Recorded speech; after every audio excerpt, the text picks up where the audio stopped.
This program is sponsored by Dave Stahl. Welcome back to Hour 2 of Gun Sports Radio, where your hosts Dave Stahl, Lance Pelkey, and Michael Schwartz educate you on anything and everything related to our Second Amendment right. Visit gunsportsradio.com with your questions and comments, or to learn how to become a sponsor and or guest of the show. Now here comes Hour 2 of Gun Sports Radio, and your hosts Dave, Lance, and Michael. All right, folks, you thought we were gone. No, we got another hour. FM 96.1, AM 1170. The Answer. All right, welcome back to Hour 2, folks. Hey, don't forget, look for our shows on your favorite podcast platform. It's real easy. Just go to gunsportsradio.com. That's gunsportsradio.com. This hour is sponsored by Cali Key. Well, I tell you, drop in a Cali Key into your AR-15 or AR-10, and it will instantly make California compliance. For more information, check out Cali Key at calikey.com. That's KALIKEY.com. Also, self-defense and emergencies can happen to anyone, and unfortunately, the justice system may not be on your side. While you protect your family and property, U.S. Law Shield is here to defend you 24/7. 365 days a year with the comprehensive self-defense coverage at an affordable price. Bad guys don't take days off, and neither does U.S. Law Shield. What's your plan after you defend yourself or your family? Consider a plan from U.S. Law Shield. Check them out today at uslawshield.com. That's uslawshield.com. All right, this segment's brought to you by San Diego County Gun Owners for $10 a month, folks. $10 a month. It's the best $10 you'll ever spend in your life if you care anything about your Second Amendment. Go to www.sdcgo.org. That's sdcgo.org. And with that being said, we've got the best blogger on the planet, the covert blogger, I might add, Joe Dramisi. And what are you talking about, Sunshine? Well, I'll tell you, it's not going to be dry fire practice. Actually, dry fire practice would have been a good one. We started shooting matches. We're not going there again, are we? No.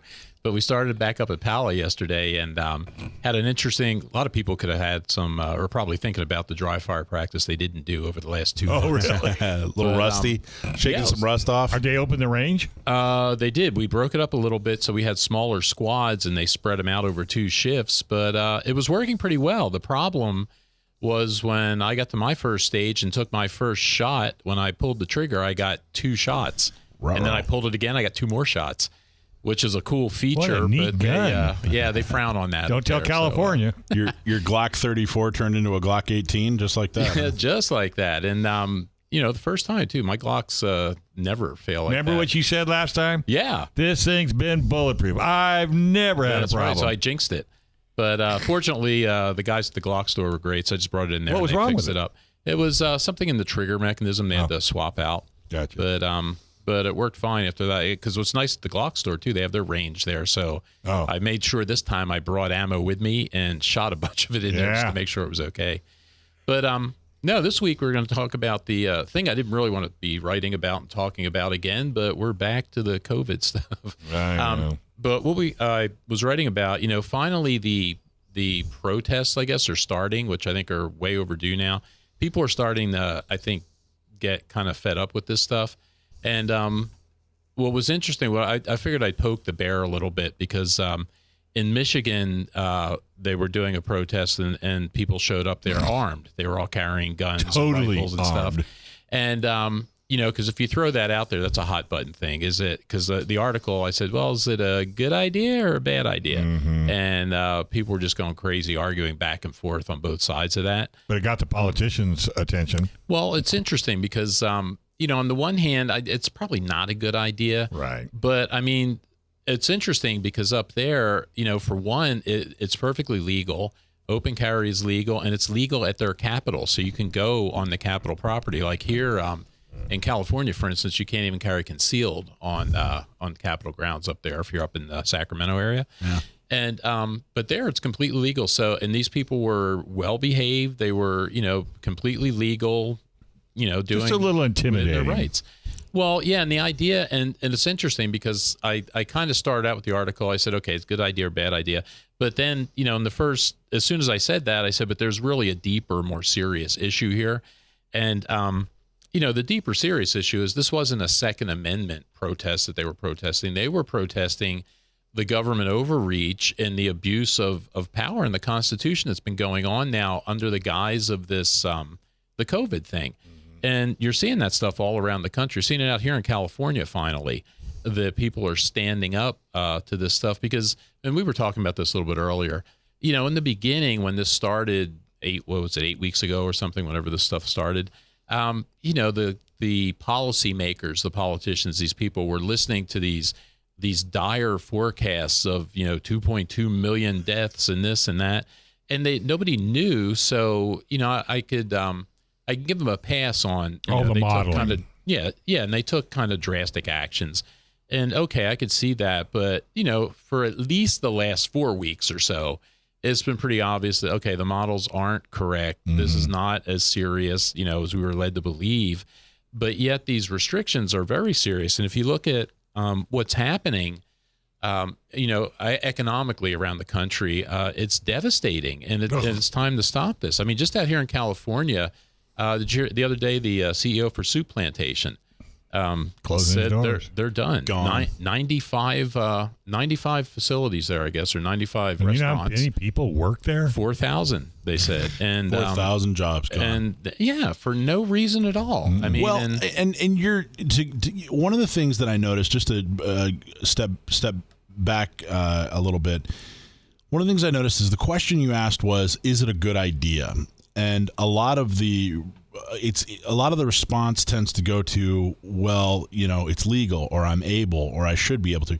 But that's not really your question. Your question is a deeper question. It's really more of a pragmatic question. You know, hey, you're not saying, is it your right or is it not your right? You're not saying, is it legal or is it not? Those are pretty easy to find out. You can look up the penal code and see whether or not it's legal, and it either yes it is, yes, or no, it's not.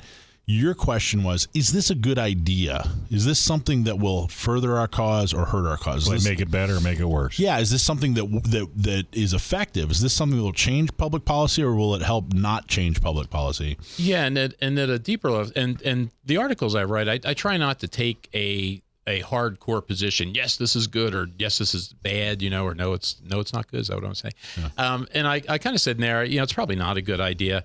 But if you look at, again, deeper, which is, you know, my whole point when I write these things is to try to get people to think about it and come up with their own opinions on it. And this one was a pretty good hot button one because there was all sorts of arguing and commenting and stuff on it. But, you know, if you go a little bit deeper, okay, if you say it's a bad idea, well, why is there this idea that when I see an armed civilian, if I see somebody with a holstered gun or, you know, even a long gun, you know, slung, that right away I'm supposed to be afraid of that. But if I see a police officer, I'm fine with that. And there are people, I mean, I'm fine with seeing armed police officers. That doesn't bother me. Yeah, me either. But there's a chunk of people in this country that would argue about that and saying that is intimidating and that is scary to them. But I'm saying we've been conditioned to think that way, which that's kind of our fault, I think, as gun owners for letting that develop that way. But if you read the Second Amendment, you know, part of it, the reason the Second Amendment is there is to keep the government from taking over. And I think by showing up that, look, we are armed. We have the ability to protect ourselves and our rights. So, you know, like, don't tread on me. Well, see, and some of the commenters on that article made that point. And I said it was, I don't know how effective it is, but it is appropriate for that reason. Mm-hmm. And, you know, it was supposed to be, I mean, not supposed to be, but the Second Amendment is there primarily for the people to be able to protect themselves from a tyrannical government, which I don't know that we have right now. I think if the founders could see what we have right now, they'd say that. Oh, they'd say it for sure. But I mean, the things that this government is doing now, and it's mostly the state governments now, the stuff that they're doing under the guise of this COVID virus, this emergency, is moving in that direction. So I think from these people just showing these arms, not threatening anybody or anything, but I think that's the appropriate part of this because it's a reminder, I think. Well, you got to admit, looking at the videos and the way they're dressed and what they're carrying, the type of weapons they're carrying, which is all legal in that state, it got the attention of the politicians. I mean, they all went out and bought, bulletproof vests. Well, and they responded the way you would think that. And that supports the argument from the other side that says, no, this is not appropriate because it's hurting our cause. Because they responded, like you were saying, there were legislators up there that were wearing bulletproof vests. Which they shouldn't be legislators if they don't know what the Second Amendment right is. Well, yeah, I know. But, I mean, why you're afraid of these people? Why do you feel like you need to wear a bulletproof vest? Why do you suppose? When you do something wrong, you get afraid, when you're doing the wrong thing. I mean, that's how I see it. But there's a lot of stuff like that going on out here. And I think we were talking about this the other night. This stuff is going to start winding down. But I think what's going to wind it down is the pressure from the public. Right. And again, these kinds of protests, not necessarily armed protests, but we were talking about localities just standing up. You saw is the Riverside or what sheriff up there? Riverside, Chad Bianco basically said quite literally stated, "I am not enforcing these laws." Right. And the Orange County sheriff, to an extent, said something very similar. And a lot then of San sheriffs Bernardino are saying as well. it. Yeah, I mean, Riverside, San Bernardino are pretty much as good as open. Orange is much closer than San Diego. San Diego, there are things moving in the right direction. I'll just say that. Well, that's what I'm saying. But we're not there yet. We're not there yet. No, I think within the next 2 weeks, from what I have, the conversations I've had and what who the people I've talked to, I think within the next 2 weeks we're going to see some really good news. And I'm not going to get too much more into it than that. All right. Hey, great job, buddy. How can they find your blog? You can go to our SDCGO.org. Sarah, what? Yeah, right. I'm changing it to SARA. I don't care how it's spelled. Look for the blog page once you get to our website. You have to search around a bit. It's under news, I think, nowadays. Put it out there on the front page. SDCGO.org/blog. SDCGO.org/blog. All right, folks, we're going to take a quick break. And we've got a television star coming up next, right here on FM 96.1, AM 1170. The Answer.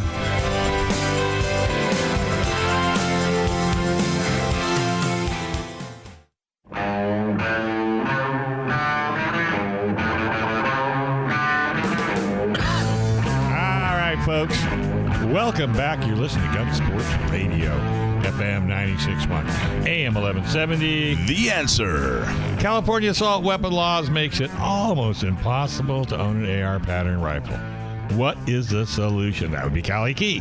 It'll convert any mil-spec direct impingement AR pattern rifle into a straight pull bolt action rifle so it can have all the features without being considered an assault weapon. It's a true drop-in solution. No milling, no aesthetic modifications, and no turning off your gas system. Keep your entire AR collection intact at a price you can afford. Cali Key. Go to CaliKey.com. That's KALIKEY.com. This segment is sponsored by the good folks at U.S. Law Shield. Go to USLawShield.com. If you own a firearm, talk to the good folks at U.S. Law Shield about what happens after the bang. All right. So Board Op Brendan is pulling music from my 40 postulates that I posted. And if anybody follows me on Facebook, they'll know what I'm talking 40 about. 40 what? 40 music postulates. What the hell's a postulate? It sounds like you had to be a doctor. I got a couple extra minutes of free time on my hands. You surely do. You and your postulates. Anyway, good job, Brendan. Excellent job. Hey, so we're supposed to be interviewing Lenny McGill from Glock Store. Glock Store is here in town. They do a fantastic job. They have a national catalog that most people probably know them from. And if you've been to any of the gun shows in Southern California, you've probably seen them. If you've been on the internet and been a gun owner for any length of time, you've definitely seen Lenny in the Glock Store. They do a great job. And they are actually offering, so everybody get ready for this. This is a very, very cool promotion. So get ready to write it down. Pull over, and if you're driving in your car, get ready to write this down.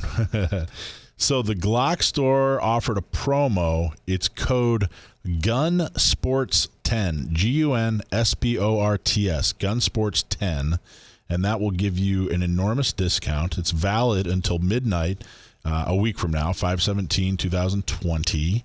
Not valid for firearms or custom services, but it's for all their other products. You want to go on their website, order and then put in Gun Sports 10, and you'll get a nice deep discount. So thank you very much, Glock Store, for doing that. I don't know if you've been to Glock. You were just there yesterday. You were just talking about a story how they helped you out. You walked in, you had a problem with your firearm, walked in, walked out, and it took you.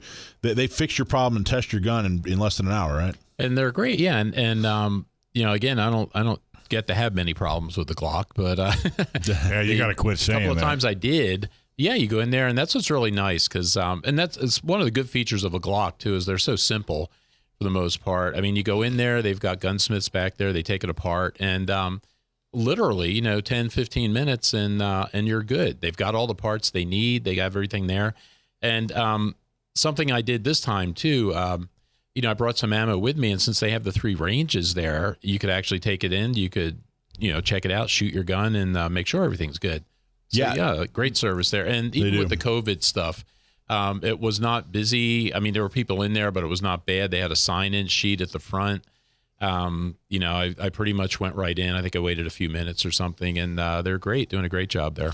Yeah, if you've not been to the Glock store, it's very cool. They have a couple of, they're a little different. Their range is different. It's not like your typical lane-style range. It's a room. So you have not quite 360 degrees, but what, 180? You're an engineer. Yeah, you're like 200 degrees more than that. Yeah, and they do specific classes in there where the instructor can go in there with you. They could play around with the lights. You can do low light kind of training, things like that.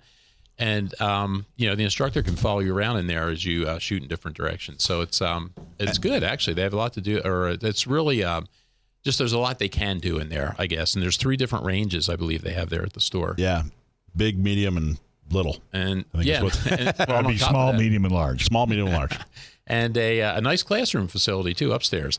Yeah, we've had many a meeting there. I don't know how many people they could fit up there, but we've done a couple of different events. We did a open house for realtors event up there where we had 60 realtors come through and learn about guns and CCWs. Yeah, and nice big facility. Yeah, I know. I've had 50 people up there on one of the CCW seminars, and it was fine. We weren't crowded at all. We had plenty of room up there. Yeah. So. For those of you who are interested, by the way, in haven't gotten your CCW yet, we did an online CCW seminar. We're going to do another one towards the end of the month. So sign up for our email list, become a member, sign up for our email list at least, follow us on Facebook, and we're going to do that again. We had 100 people on that seminar, and we put together a new presentation that incorporates Permidium, and we actually revised the Good Cause worksheet so that it really walks you through how to write your good cause statement. So if you go to our website, sdcgo.org/ccw, you can see the new good cause worksheet. And we're going to have a new video up, probably going to have that up in the next couple weeks. But for now, we're teaching those CCW classes, and Glock Store has been phenomenally supportive with that whole effort. So they have ranges. They have very cool one-on-one instruction.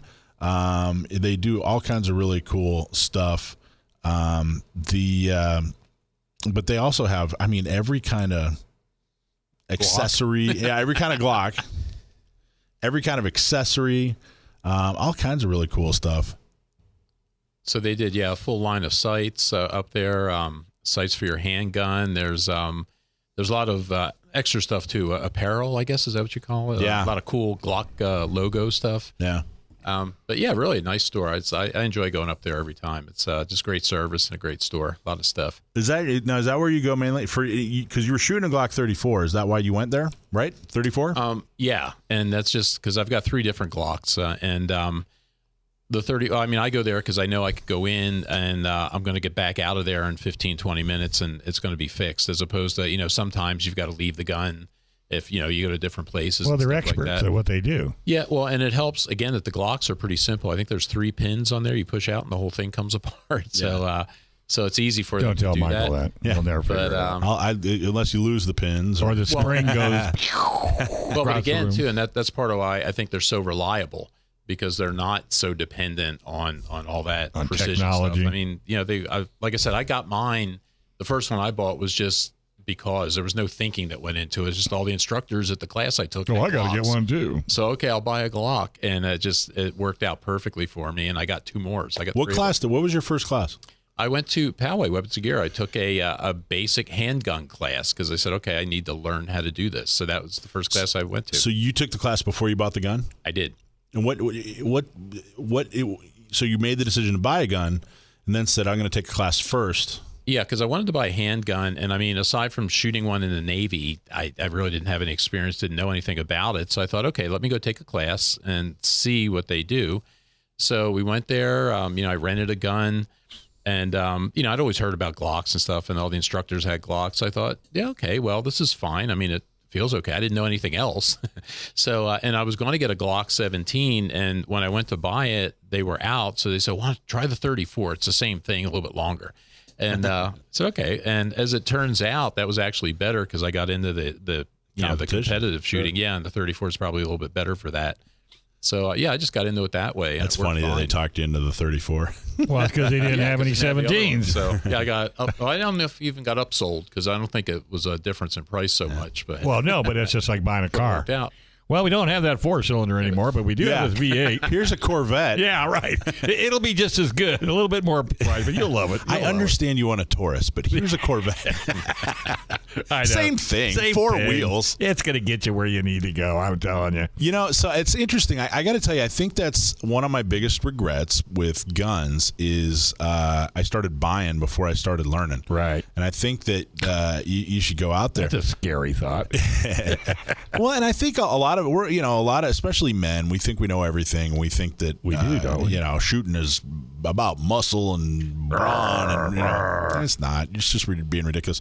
But one thing we are doing is, and we're gonna now. I'll just talk about it now. We're gonna launch a web page on our website called "What the Gun?" #WhatTheGun, and it's going to feature every beginning shooter course in San Diego. So someone will be able to go there, or more importantly, if you're listening and you know people who are new at shooting or want to buy a firearm, it's gonna be a one-stop shop for you to show them resources. So there's gonna be a map. They'll be able to go, all right, I'm in North County. Here are the 2 or 3 places that offer first-time shooter courses in North County. Here's a couple of bits of information, a couple of informational videos, that sort of thing, and it'll help people make the right decision. It'll help them do the right things so that they are successful right off the bat. And that's going to be launched hopefully within about the next month or so. Let's say 2 months, just in case. But I really do. I think that you did it the right way, Joe. I think that's what you should do. How'd you figure that out? I don't know. Maybe the teacher engineers stuff in me. Maybe. Yeah, I hear you there. All right, we're going to take a quick break. But when we come back, there's a whole lot more right here on Gun Sports Radio, FM 96.1, AM 1170. The Answer.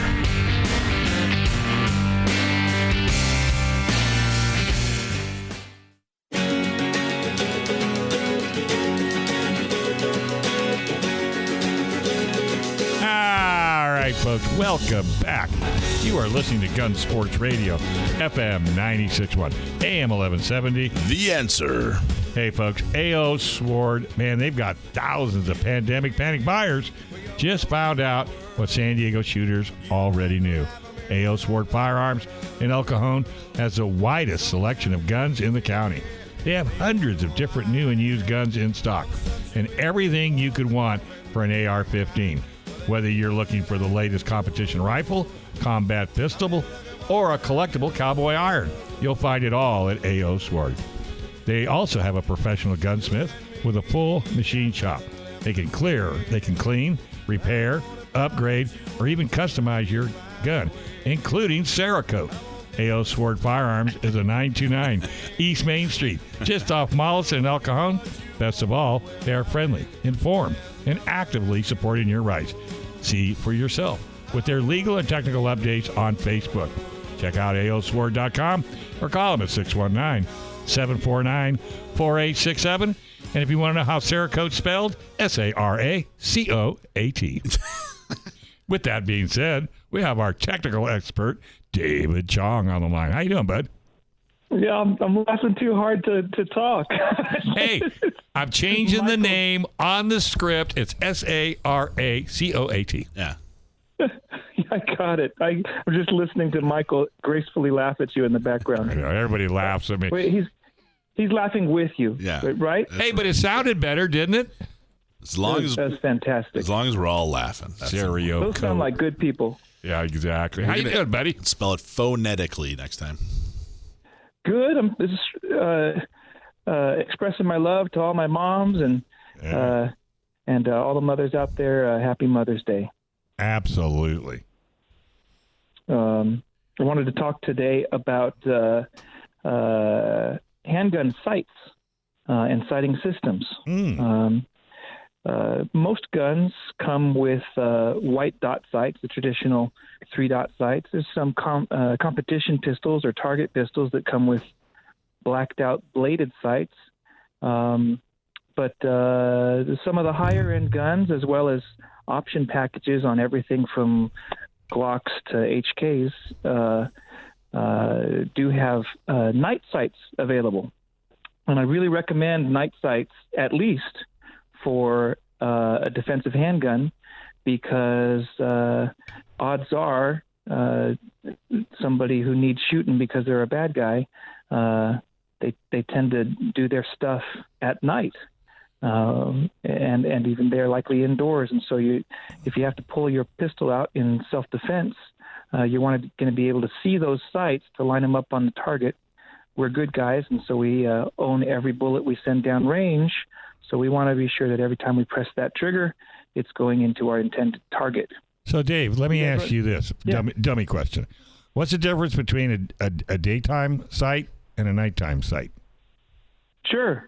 Couple ways to answer that question. A traditional sight, just a white dot sight or something that does not have a nighttime capability, those are relying on the contrast between the white dots and the black bladed outline of the front post and the rear dovetail itself, for you to get a good sight picture.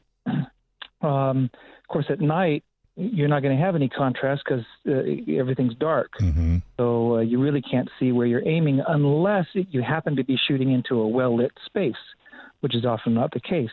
Bad guys tend to like the shadows just like cockroaches. Right. Good analogy. So with a night sight, you've got a little vial of radioactive tritium. I know that sounds freaky, but there's not enough radiation to result in any measurable exposure to a person. And that tritium self-glows in the dark. It's not like your glow toys from childhood where you had to hold them up to a light in order to get them to charge. These are not, they're constantly glowing day and night all the time. And so then when you pull that pistol out of your holster or uncover it from concealment, those lights, those night sights are already glowing, and you can get yourself a good sight picture and fire when ready. Gotcha. The other kind of daylight sight that sometimes people refer to is a high visibility sight. And as our eyes age, mine included, it gets harder and harder for me to see those contrast sights, those white dot or black bladed sights. And so what these high visibility sights do is they've got actual light pipes, fiber optic light pipes, and they gather all of the available light along their length, and then they project it out the end. And so you see a very bright dot in the center of your sight, even during daytime. And the brighter it is, the brighter that dot glows. Usually the front sight is a different color than the rear sight fiber optics, and so that helps you get a good sight picture in the day. And I want to talk about my favorite sights. Those are actually combination daytime, nighttime sights. They're made by True Glow. That's their TFX line. And these sights incorporate the best of both worlds. They give you the daytime fiber optic glow, but then tritium vials light up those fiber optic rods at night, so you're also getting good night sights. One of the problems, one of the drawbacks with running night sights on a pistol is, unfortunately, the same thing that makes them so good at night, which is that that vial that glows, it also kind of dulls them during the day, so they're not quite as visible during the day. These TFX sights from TrueGlow solve that problem by making them very bright during the day and night. All it takes is money. It's about $150 to $175 for a set of those sights, plus a little installation fee. Mm-hmm. Have you ever run those? No, I've not, but it brings up a good point because my eyesight is not as good as it used to be, and I wear monovision, so I have to shoot left-handed because I can't shoot right-handed because I would not hit anything. Well, you bring up a good point. As whether for competition or even tactical use, or as a great crutch for guys and gals as they get older, our sight, we tend to have more and more challenges being able to get a good depth of field in our focal plane. So if we focus on our front sight, which might even be a challenge, just because it's so close, we really get the distance to target very, very blurry. And so red dot sights, which have really come into their own in the past 5 years, there's now just a tremendous number of options. And instead of looking at $1,000 price tag, you're down into the couple $100s for really a serviceable, good red dot. These make it so that a little projected hologram of a dot is or reflected image of a dot is floating in a little window pane sitting on top of your handgun, and you can see that dot very clearly in the exact same focal plane as your target. So you can look at your target, and there's just a red dot floating there in space that's only visible to you behind the gun, and you can just focus on your target and what your target's doing, what your target's hands are doing, and not have to worry about that eternal problem of front sight focus and figuring out what your target's doing while you're focused on your front sight. That answers a lot of questions why I don't shoot as much as I do. I truly need to add a red dot to my my Smith & Wesson. We have had customers who have come back in tears of joy saying, I put down my pistols 5 years ago because I couldn't see anymore. Sure. And we retrofit their pistols with a red dot sight, and suddenly they find the joy of shooting again, and they recognize that they still got it. It's just the eyes have quit. Right. But man, to be able to shoot your pistols again, and of course the same thing works on rifles and carbines, but which is where these things started. They started as devices on rifles and carbines to maintain wide situational awareness while you could quickly do target acquisition and target transitions, keeping both eyes open. Now with modern technology, they become smaller and smaller until now they're micro miniature, and they can fit on top of a handgun, and even on a semi-automatic, they're durable enough to withstand that cycling of the slide, getting battered back and forth in and out of battery. I'm glad you brought that up. I've been really wondering, like they have been, I'd say the last, 5 years or so, but especially within the last year, it seems like they have just taken off and they're not even exotic anymore. They're right. Just, people just, they're becoming more and more common. And I really have been curious as to, is this a fad? Is it a good thing? Is it a bad thing? But it's extremely interesting. I'm glad you brought it up, Dave. Well, it's one of the reasons, like I said earlier, I don't shoot with you guys because I can't see, that well. Well, that's why we want you to come shoot with us. So we feel better about it. Yeah, right. Then I buy lunch. I know how that game is played. So guess what, David? I will probably come down and visit with you because I would like to shoot again. Yeah, we'd love to get you shooting. You'll enjoy it. There's a great deal of satisfaction finding out that your hands have still got it. Yeah. Well, I'm not shaky. I just can't see. Yeah. Interesting. Is there a brand that you like, or are there a bunch of different brands? Sure. So I love the SIG Romeo 1. It has a great blend of price point and features and durability. For a pistol, the SIG Romeo 1 goes on a pistol? It does indeed. Oh, that's cool. There's a Romeo 5 that goes on a rifle, a Romeo 3 that can go either way. I wish they didn't do that with their naming convention, but they did. Yeah. But the Romeo 1 is a miniature red dot sight and it'll go on a pistol. So I'm going to tell you folks from actual experience, I picked up a 1022 from A.O. Sword, and I talked to the gunsmith back there, and he says, you want to put a sight on it? And I go, sure. He says, which one do you want? I said, the one you want. He goes, what? I go, put the sight on the gun that you would want on that gun. And I couldn't be happier. So if you don't know what you want, that's why you go to a gunsmith that knows what is the best way to go. Wouldn't you kind of agree with that, Dave? I mean, if you know, that's one thing. But if you don't know, you're better off letting the gunsmith tell you what to do versus you spending gobs of money trying out different sights before you finally find the one you like. It's absolutely true. One of our mottos at AO Sword is, we will ask the questions that you don't know to ask, or we will answer the questions that you don't know to ask. So absolutely. We'll ask you, what do you intend to use it for? What kind of shooting? What kind of targets? What environment? What ranges? And based upon your answers, not what our preconceived notions are, but based upon our body of knowledge and what you need the gun to do for you, we'll suggest solutions. Your guy did exactly that. Because he told me, he said, well, what do you plan to do with it? And I said, well, right now, nothing. He said, I just want it because it makes me feel like a real man. It looks good. I carry it around the house in my boxer shorts, and I feel strong. Change the channel on the TV with it. Exactly, with it. I get it. All right. Yeah, all 22 rimfire caliber. Exactly. David, you are absolutely the best, I'm telling you.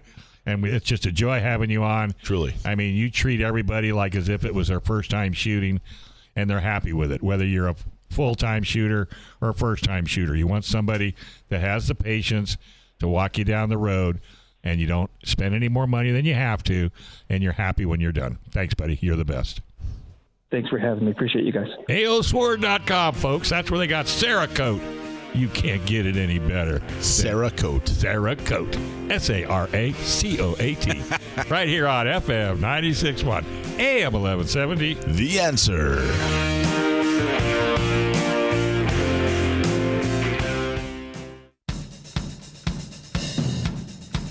All right, folks. Welcome back. You are listening to Gun Sports Radio, FM 96.1, AM 1170. The Answer.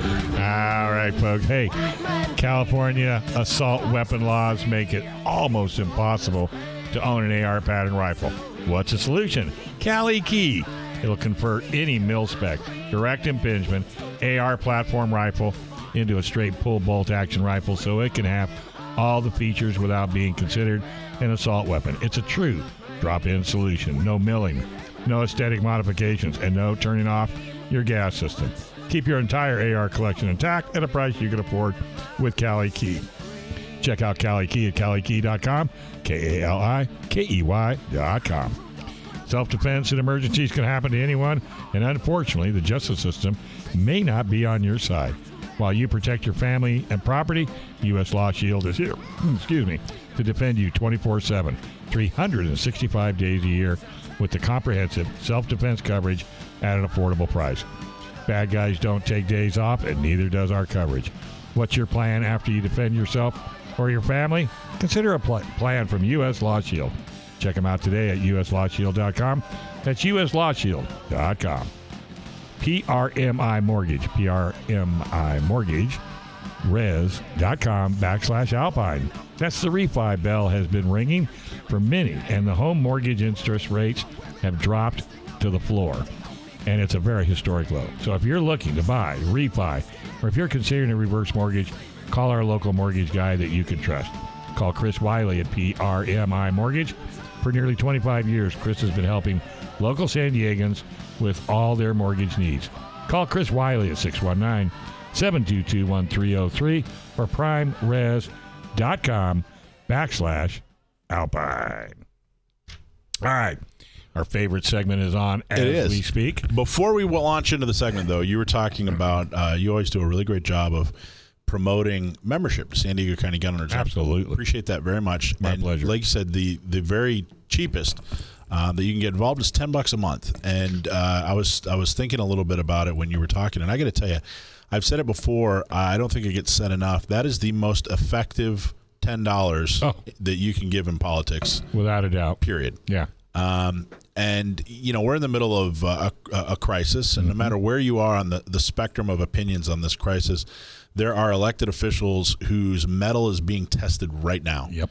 And frequently people, you know, want to support good politicians. They want to make sure that good politicians get elected, but, you know, everybody's busy with kids and a career and your elderly parents, taking care of them. There's a lot going on in your life, and there's a lot going on in everybody's life.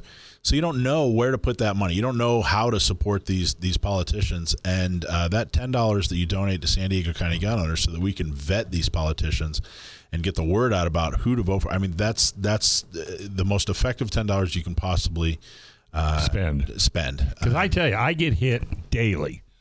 Well, if you don't donate today, we're not going to be able to do this. Or if we don't donate today, I am so sick and tired of that. I delete. But I donate to you because I know you will do way more than what my $10 is spending. Yeah, well, I get those emails too. The sky is falling emails. Don't you hate that? Is that what we need $3 right now, or the whole world's going to fall. And we'll apart. double it. And we don't do that. We send out one email usually on Thursday, and it basically says, here's what we're doing, here's some information, here's how you can get involved. And oh, by the way, here's a button if you want to join us. But that email goes out to over 10,000 people. Right. And we're at about 1,800 members. 1,800. I think we just went over, didn't we, Joe? Didn't we just go over 1,800? Yeah, it's a little bit over 1,800 now. Wow. So of those 10,000 emails, you know, only about 1,800. And I hope that we are rewarded for not sending out the sky is falling emails. You don't get 3 emails from us a day, or you don't get 3 emails from us a week. No. You barely get 3 per month. So hopefully everybody out there, you know, either you're already a member or if you need to rejoin, please do if you can, and you know, get a couple of your buddies, a couple of family members, your spouse, whatever, to join too. We want to get that number over 2,000. There's an election right around the corner. Yeah, if you want your rights protected, $10 is not a bad investment. Second Amendment insurance, that's what I call it. In fact, you know what? I'm going to upgrade mine when I get home tonight. Yeah? I'm serious. I don't know why. I'm just sitting here thinking about it, because it's not $10. There's all kinds of stages, folks. Yeah. And each stage gets you a few more benefits. A little bit more, yeah. Well, I appreciate that, Dave. That means a lot. Thank you. I'm serious. Okay, so here's the segment. Sam the Gunman comes on every week, and we do a little segment called Stump My Nephew. And Sam's my nephew. Sam, you there? Yep. How you doing, buddy? I'm doing. All right, good. Sam is at the well stated, Ben. At the ripe old age of 20. He will be 21 on August 15th, right? Yep. And that's the second coolest thing that's going to happen that day. The first coolest thing, of course, is Gun Prom, our San Diego County Gun Owners Second Amendment Celebration Dinner, where you'll be able to meet Sam the Gunman. He's coming in hot from Virginia to join us at the festivities. He's my nephew.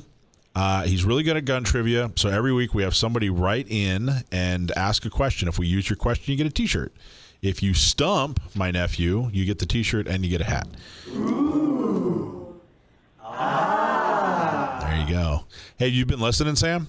No, I have been enjoying a delicious dinner with your parents. Oh, all right. Well, Brendan the board op has been working in bands from my 40 postulates. I thought you'd appreciate that. I like it. I like it. I've been sort of mulling those over throughout the past few days. That's what you do with a postulate. You mull it over. That's exactly what a postulate's for. All right, my friend. Let's see. This is from Sally in Fallbrook. Sally in Fallbrook wants to know, this is a very Fallbrook question too. What is the difference between a 45 Colt and a 45 Long Colt? What is the difference between a 45 Colt and 45 Long Colt? Thanks very much for the question, Sally. And as for that being a very Fallbrook question, I have no idea what the heck that means, so I'll have to take your word for it. Now, in naming firearm cartridges, you quickly get down this really complicated rabbit hole where things aren't exactly what they're called, and so they have to be named other things to avoid confusion. So the cartridge we call 45 Long Colt is actually just called 45 Colt. But in order to distinguish it from older cartridges like 45 Schofield, we call it we started calling it 45 Long Colt, and the name sort of stuck. That's amazing. Okay, so first, the reason it is a very Fallbrook question is that if you're going to find, I would venture a guess, Joe. I don't know if you'll agree with me or not, but I would venture a guess that the highest percentage of gun owners who have a 45 Long Colt, if you poll all the different communities in San Diego County, I'll bet you the highest percentage would be in Fallbrook. Is that because of the cowboy shooting up there? Exactly, man. It's like an old town kind of, it's a very cool little town. It's beautiful. There's a lot of old school kind of rancher feel kind of to it, and so that's why I think that's a very Fallbrook. I don't know. Hopefully. Well, for those of you who do live in Fallbrook and have a firearm chambered for 45 Long Colt or 45 Colt, you can safely chamber and fire 45 Schofield out of it, as it is a shorter and less powerful cartridge. If you happen to have a revolver in 460 Smith & Wesson Magnum, of which there is only one model, then you can safely fire 460, 454 Casull, 45 Colt, 45 Schofield, and anything shorter than that. Well, correct. So Sally from Fallbrook absolutely agrees with you. She said that she indicated that it was really the invention of the 45 ACP for the 1911s that prompted the change from just calling it 45 Colt to 45 Long Colt. And the projectile obviously are both 45 caliber, but the Long Colt was for a revolver and it had a longer case. So I'm assuming that's why they decided to call it 45 Long Colt. But you're exact. Not only are you right, but everything on top of that is absolutely right. And you got to be careful. I actually fired. It was a Ruger. I think it was a Red Hawk or a Super Hawk that fires the 454 and a couple other calibers. But the one caliber it's not meant for is 44 Magnum. And they gave me 44 Magnum rounds at the range, and that's a bad thing. Ooh. Thank you, Sam. Awesome job. Thanks very much. A pleasure to be on the show as always. And everyone who's listening, make sure you use the right ammo. Yeah, absolutely. You're the best. Hey, folks, podcast listeners, make sure you listen to all our first hour and second hour. Just go to your podcast forum. It's gunsportsradio.com. Firearms Legal Protection, great sponsor. San Diego County Gun Owners, spend that $10. U.S. Law Shield, Cali Key, PRMI Mortgage, Law Office of John Dillon, the Gun Range San Diego, A.O. Sword Firearms. I want to thank Michael Schwartz, Joe Germisi, Lance Pelkey, and Brendan Thomas, our wonderful board op. Go to gunsportsradio.com for podcasts and updates. And don't go anywhere. Don't touch that dial. Bob Siegel is in the house on FM 96.1, AM 1170. The Answer.